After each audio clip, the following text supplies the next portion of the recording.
Lalu apa saja pekerjaan rumah pelatih Patrick Kluivert untuk memastikan skuad Garuda siap menghadapi Tiongkok? Salah satunya lewat pemusatan latihan di Bali. Kita bahas bersama analis sepak bola, sudah ada Bung Kusneni dan mantan pemain timnas Indrianto Nugroho atau yang biasa saya sapa dengan Coach Nunung. Selamat petang Bung Kus dan juga Coach Nunung, terima kasih sudah berbagi waktu di Kompas Petang. Selamat sore Mbak Priska. Ya, selamat petang. Ya, dengan Cynthia Bung Kusneni. Bung Kusneni, ini di training camp Bali, apa saja sebenarnya poin-poin utama yang harus jadi fokus pelatih Kluivert?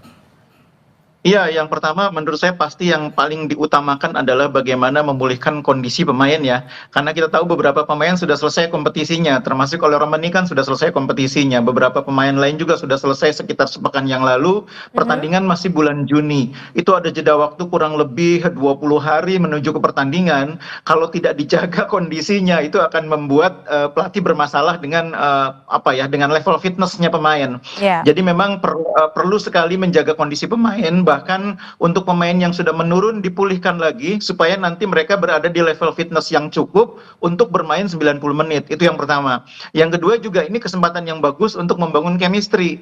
Karena persoalan terbesar yang dialami tim di pertandingan di round sebelumnya ketika away ke Australia, itu kan waktu untuk beradaptasi nggak ada gitu. 1-2 hari ketemu langsung main. Nah ini mereka punya waktu sekitar 10 hari mungkin ya di Bali untuk tidak hanya berlatih bersama, tapi yang paling penting itu chemistry. Karena di luar lapangan mereka punya waktu juga untuk saling mengenal, ngobrol, mungkin bisa saling membangun bonding di antara pemain. Itu mungkin jauh lebih penting karena pemain ini terus terang saja latar belakangnya sangat berbeda-beda. Meskipun mungkin banyak orang bilang ini kan rata-rata dari Belanda. Iya memang sebagian besar punya latar belakang Belanda. Tapi mereka ada yang sudah main di Inggris, ada yang sudah main di Liga Amerika, ada yang sudah main di Liga Jepang, macam-macam. Jadi memang perlu sekali kesempatan membangun chemistry itu untuk membuat tim ini lebih menyatu sebagai tim di dalam maupun di luar lapangan. Nah, kalau Coach Nunung, biasanya dalam training camp ini apa saja sih yang bisa dilakukan pelatih? Tidak hanya untuk menyiapkan pemain, tapi juga untuk menyiapkan strategi. Iya, betul. Tadi sudah disampaikan banyak sama Bung Kusneni bahwa mereka saat ini juga butuh adaptasi juga, adaptasi cuaca terutama karena mereka beberapa pemain ini kan mereka main di Eropa ya, rata-rata di Inggris, Belanda. Jadi adaptasi cuaca karena cuaca di Indonesia saat ini lagi nggak menentu juga Mbak. Tapi yang terpenting adalah bagaimana membangun chemistry ya, chemistry dari staf pelatih, semua pemain yang saat ini bergabung dan semoga mereka juga bisa mendapatkan strategi yang bagus juga. Apalagi 10 hari ini ya kita manfaatkan di dalam tim untuk bagaimana strategi yang dipakai, terus nanti apa yang harus dilakukan oleh beberapa pemain kan gitu. Jadi aklimatisasi itu penting. Di Indonesia saat ini cuacanya juga kurang begitu bagus, Mbak. Oke, Bung Kusneni, ini kan kalau kita lihat Kapten Timnas tepatnya akan tetap hadir di Bali untuk memberikan support dan juga dukungan. Apakah akan berpengaruh meskipun Zaitses tidak akan bergabung bermain karena akumulasi kartu? Iya, ini juga bagian yang harus menjadi concern pelatih karena di pertandingan nanti kan ada beberapa pemain yang tidak bisa dimainkan ya. Penjaga gawang sudah pasti bukan Martin Pas, Marcelino juga tidak akan bermain, Orat Mangun juga tidak akan bermain. Artinya akan cukup banyak perubahan di posisi starter dan itu yang saya pikir menjadi salah satu alasan mengapa TC harus dilakukan lebih awal. Pelatih menginginkan pemain lebih segera untuk berkumpul karena mungkin dengan adanya perubahan pemain meskipun tidak terlalu banyak ya, tidak artinya tidak lebih dari setengah, tapi itu akan tetap mengubah detil-detil teknis karena yang namanya strategi itu kan semua akan didetilkan oleh pelatih. Pergerakan Orat Mangun yang biasanya dari kiri menyusur masuk ke tengah, apakah sama dengan cara mainnya Rafael Strike? Itu kan dua pemain yang berbeda, detilnya pasti akan beda. Begitu juga misalkan ketika seorang Marcelino yang bisa bermain agak free roll di belakang striker meskipun agak di kanan, itu cara mainnya beda. Misalnya kalau nanti diganti oleh Lili Pali atau diganti oleh Eliano, itu cara mainnya akan berbeda. Jadi detil-detil teknis itulah yang membuat pelatih butuh waktu lebih lama untuk berkumpul bersama pemain. Jika memang nanti Anda sebutkan tadi akan banyak perubahan, lalu apakah strateginya tetap harus disesuaikan atau seperti apa nih, Bung Kusneni? Iya, jadi kalau dalam sepak bola itu setiap pertandingan adalah hal yang berbeda ya. Melawan tim yang berbeda, strateginya pun akan berbeda. Apalagi ini lawannya berbeda. Walaupun kita sudah pernah bermain menghadapi China, tapi Ya. kita akan menurunkan sebagian pemain yang berbeda juga. Mhm. Jadi saya pikir pelatih Clifford akan banyak belajar dari pertandingan pertama ketika kita menghadapi China, di mana kita mengontrol permainan, positionnya cukup tinggi, tapi kita justru kalah. Jadi itu strategi yang saya pikir nanti akan dikembangkan oleh pelatih bagaimana menghadapi tim yang bermain sangat bertahan, ultra defensif seperti China. Kita tidak boleh kecolongan, kita harus bisa membongkar pertahanan yang rapat itu. Ini saya pikir hal yang nanti akan banyak dibahas dalam sesi latihan di Bali. Oke, Coach Nunung, kalau Anda melihatnya bagaimana tantangan-tantangan yang akan dihadapi Kluivert? Karena ada banyak pemain yang absen untuk memperkuat timnas, tapi ada pula pemain baru yang akan masuk ini.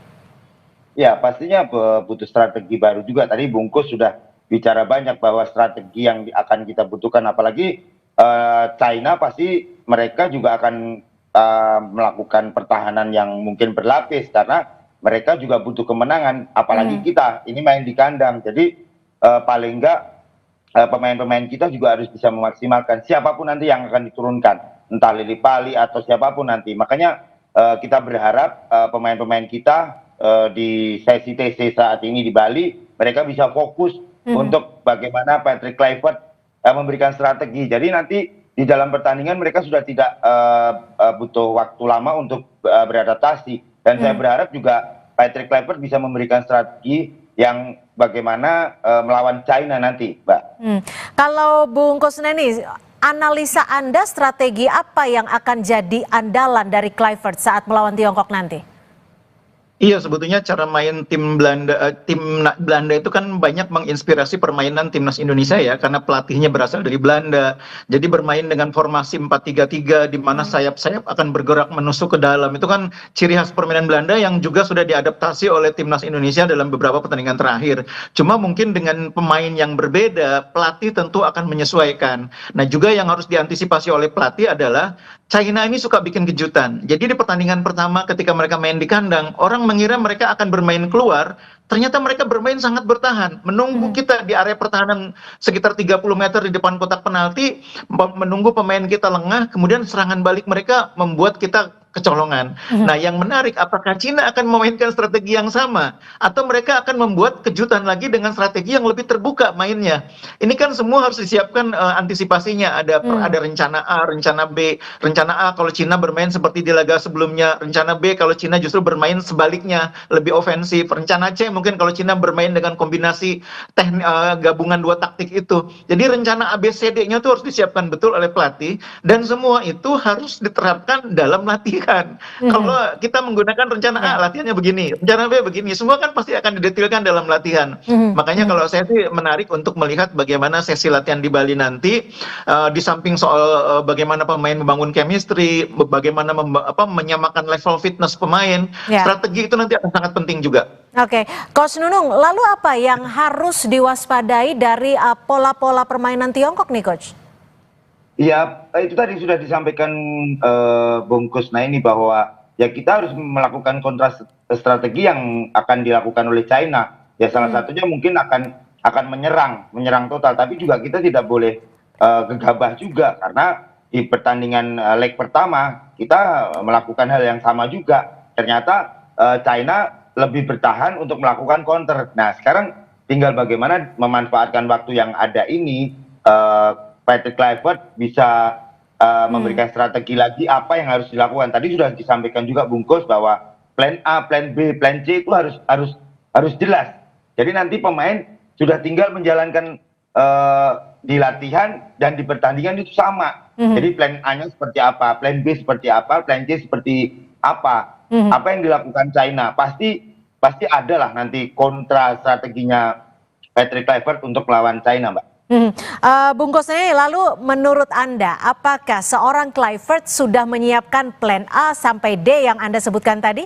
Tapi usai jeda, kami masih akan kembali. Tetap bersama kami di Kompas Petang.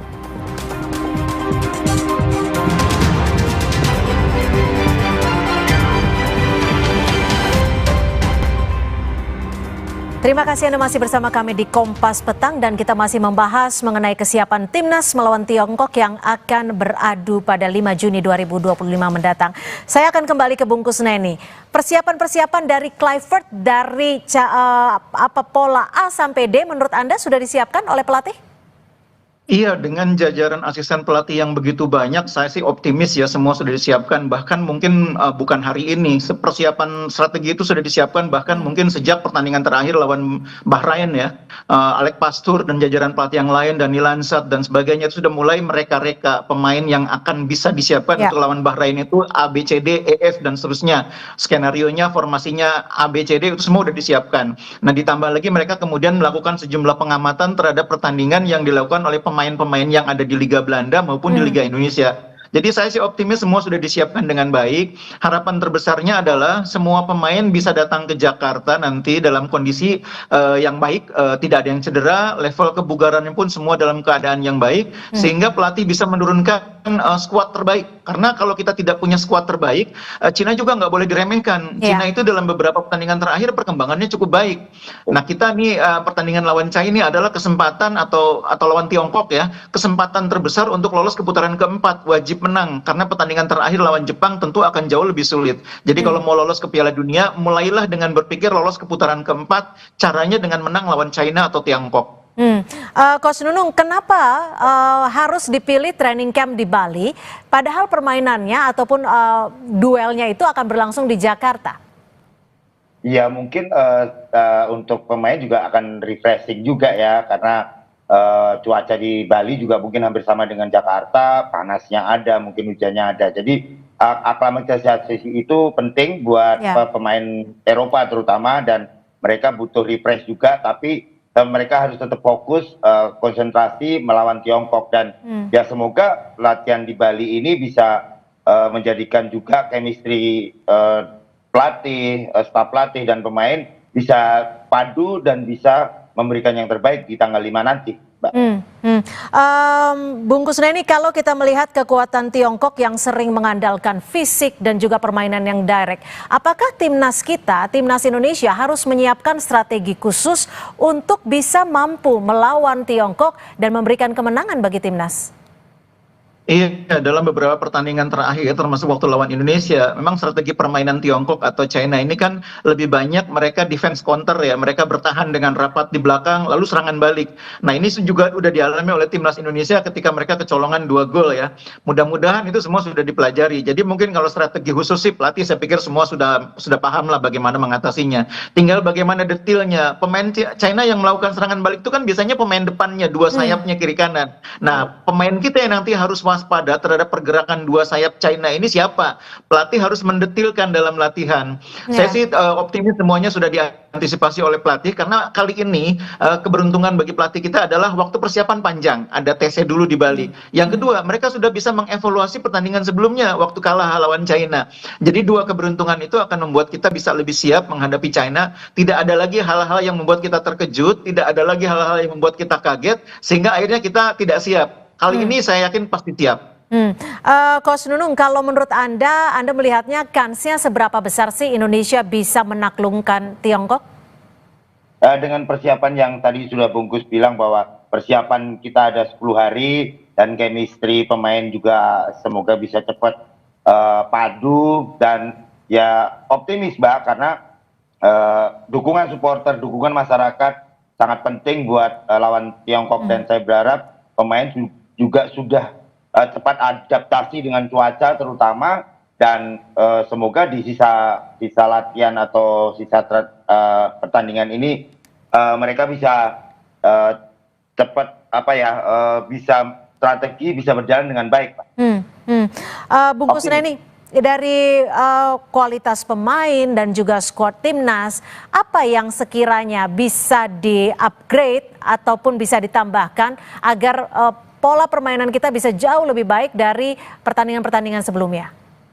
Iya, yang biasanya kurang dari kita ini adalah elemen kreativitas di depan ya. Kita selama ini bermasalah dengan posisi striker, kita sekarang sudah punya Ole Romeni, seorang pemain yang punya kualitas cukup bagus sebagai striker. Nah, sekarang tinggal ditambahkan elemen kreativitasnya, kemampuan kita menciptakan peluang-peluang yang membuat Ole ini bisa melakukan finishing ya.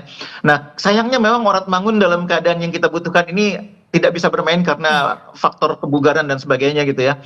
Tapi kita masih punya Lili Pali, pemain yang sangat berpengalaman, yang mudah-mudahan kondisinya juga cukup bugar ya. Kemudian kita juga masih punya pemain-pemain yang lain yang punya pengalaman banyak seperti Rafa Struijk, Eliano, ditambah lagi ada Egy Maulana yang sedang sangat berkembang penampilannya di kompetisi Liga 1. Saya berharap kreativitas dari Egy, dari Lili Pali, begitu juga dari Rafael Struijk, atau terutama di lapangan tengah ada Tom Hae, ada Joey Pelupesi, itu akan membuat Ole punya cukup banyak peluang yang bisa membuat dia punya kesempatan mencetak gol. Menurut saya kreativitas ini sekarang menjadi sesuatu yang penting karena kita sudah punya striker, jadi harus diperkuat kreativitasnya. Coach, kalau kita mencoba menganalisa lawan, sekiranya apa kelemahan dari Tiongkok yang bisa dijadikan keunggulan bagi timnas Indonesia? Iya, sebenarnya kelemahan dari Tiongkok terutama di sisi back ya, kemarin kan kita bisa memanfaatkan momen itu gitu, makanya di back kanan, back kiri terutama kita bisa manfaatkan, apalagi pemain-pemain kita punya kecepatan. Tapi yang tadi dibilang bahwa kreativitas di depan harus segera dibenahi, mau pakai flank atau mau dari tengah, nah itu pelatih yang akan bisa memberikan strategi, dan semoga ya pemain-pemain yang tampil nanti bisa maksimal. Ada Egy yang ya tadi dibilang Bungkus sedang moncer-moncernya juga, ada Lili Pali juga, dan ya semoga mereka bisa mendapatkan kesempatan untuk bisa memberikan yang terbaik buat Indonesia. Oke, baik. Mudah-mudahan ini tanggal 5 Juni 2025 mendatang menjadi nilai baik bagi timnas Indonesia dan juga bisa memenangkan laga. Terima kasih sekali lagi Coach Nunung dan juga Bungkus Suneni sudah berbagi perspektif di Kompas Petang. Selamat sore. Terima kasih.